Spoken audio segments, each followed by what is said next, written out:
Bonjour à toutes et à tous et bienvenue dans Psychologie et Instant T.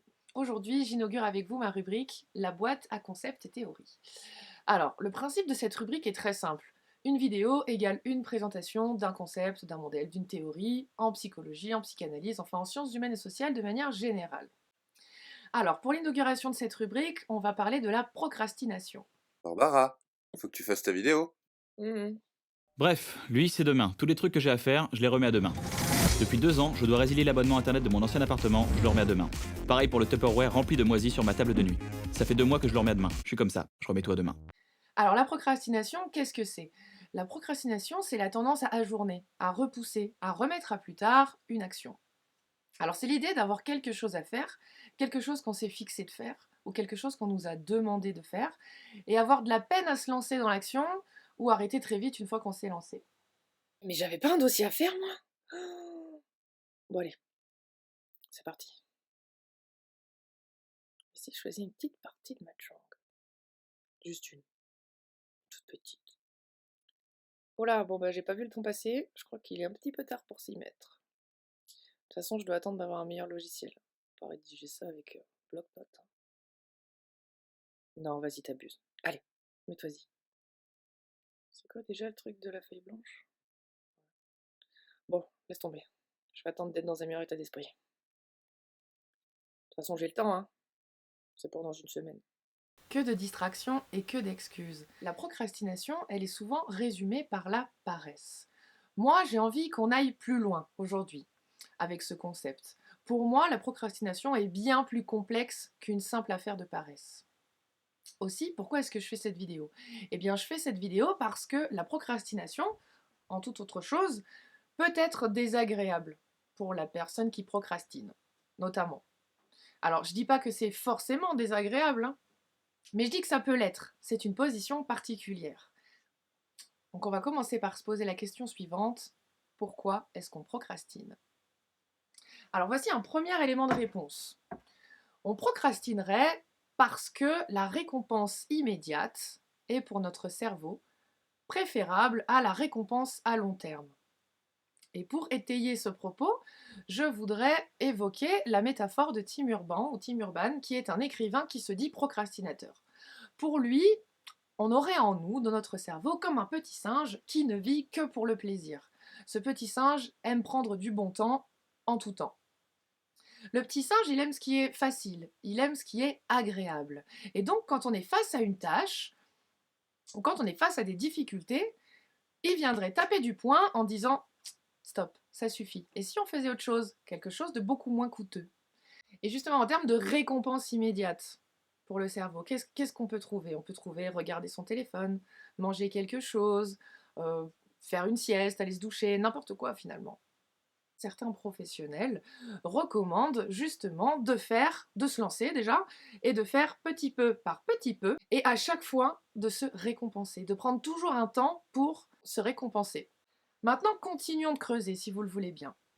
Je vais évoquer deux autrices, Jane Burka et Lénore Haywen. Pour ces deux autrices, la procrastination serait à aller chercher dans l'écart entre le temps objectif, c'est-à-dire le temps de la montre, le temps du calendrier, et notre temps subjectif, c'est-à-dire notre propre perception du temps. Et elles nous appellent à re-questionner notre rapport au temps. Si on vit comme si le temps n'existait pas, comment planifier? Comment se projeter? Si l'on a le regard tourné vers le passé ou tourné vers le futur, comment s'ancrer dans le présent? Comment planifier au présent? Certains praticiens suggèrent d'apprendre à structurer son temps. Finalement, se propose d'éduquer à s'organiser. Et avec ce que je viens de dire, on pourrait se dire que tiens, la procrastination, c'est une affaire de discipline. C'est un manque de discipline. Alors soit. Mais j'aimerais qu'on aille plus loin. Parce que pour moi, ça ouvre à de nouvelles perspectives. C'est vrai. Pourquoi est-ce que le petit singe serait si prégnant quand on est confronté à quelque chose? Pourquoi est-ce qu'on aurait tant de peine à s'organiser? Pour moi, il y a une explication plus profonde. Et là, je vous propose un point de vue un petit peu plus analytique. Considérons la procrastination comme un conflit. On veut faire quelque chose, on veut se mettre à l'action, et en même temps, on veut pas. On veut l'éviter. On voudrait que ce qu'on a à faire soit déjà derrière nous, soit déjà terminé. Si je dis conflit, c'est bien parce qu'on veut une chose et son contraire. C'est une position un petit peu délicate. Finalement, qu'est-ce qui se passe dans le cadre de la procrastination? On se trouve des excuses pour ne pas faire. Et en fait, là, la question qui se pose, c'est et pourquoi on ne veut pas faire? Qu'est-ce qui fait qu'on voudrait inconsciemment éviter la tâche? Eh bien, peut-être parce que si on se confronte à la tâche, on va devoir faire face à des peurs inconscientes. Et justement, là, je voudrais refaire appel aux autrices dont j'ai parlé tout à l'heure, Jane Burka et Lénore Ayouen, qui conceptualisent la procrastination comme une stratégie inconsciente, psychologique, de protection. Pour elles, les procrastinateurs ont peur que dans l'action, ils rencontrent des problèmes plus graves encore que le fait de ne rien faire. Si maintenant on balayait ces fameuses peurs inconscientes, si on venait préciser ce point,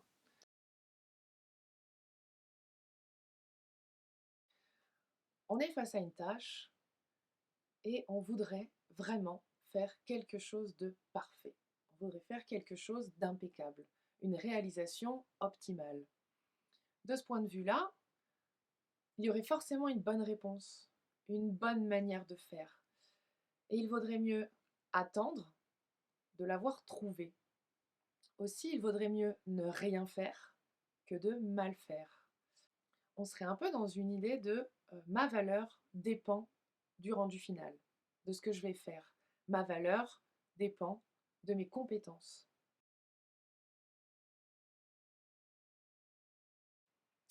Si on est dans une situation où on se sent contrôlé, guidé, et que ce n'est pas agréable, en fait, si on est face à des injonctions, à des règles ou à des demandes qui nous limitent un peu dans notre liberté, si on se sent limité dans notre liberté, procrastiner va nous permettre de garder un peu le contrôle, de décider. En fait, dans ce cas de figure, procrastiner serait une façon de se rebeller, une façon de s'opposer et de s'affirmer sans confrontation directe. On est face à une tâche, et si on réussit, est-ce que le succès sera facile à vivre? On peut très bien se dire que le succès va nous apporter, par exemple, des responsabilités qui peuvent nous faire peur, auquel cas, on a peur de réussir. En plus, le succès pourrait faire que notre entourage se sente diminué, que les autres soient jaloux, par exemple. On est face à une tâche et on ne se sent pas capable de faire seul. On ne se sent pas apte à faire seul. Peut-être parce qu'on ne l'a jamais fait seul. On ne s'imagine pas avoir les ressources nécessaires pour faire seul. Alors, on attend l'aide des autres. Parfois, le fait de ne pas faire permet de garder une distance suffisante avec les autres notamment, une distance affective, puisqu'en ne faisant pas, on vient éteindre un peu leurs désirs, ou en tout cas, on vient diminuer leurs attentes. Alors, très chers procrastinateurs occasionnels et chroniques, je vais vous poser des questions. Est-ce que l'échec fait de vous une personne de piètre valeur? Est-ce que la procrastination permet de se rebeller sans confrontation directe? Est-ce que faire seul est impensable? Est-ce que le succès pourrait être douloureux, difficile à gérer? Et est-ce que le fait de ne pas faire permet de garder une distance avec les autres? Est-ce que le fait de ne pas faire permet de ne pas s'engager? Je vous laisse avec ces questions. Je choisis de ne pas vous donner de conseils, mais j'espère que tout au long de cette vidéo, je vous ai donné matière à penser votre situation. Voilà, je vous remercie pour votre attention. N'hésitez pas à commenter, à me poser des questions, à me faire des suggestions. N'hésitez pas à partager aussi, puis à vous abonner pour me donner de la force. Et je vous dis à très vite pour une prochaine vidéo.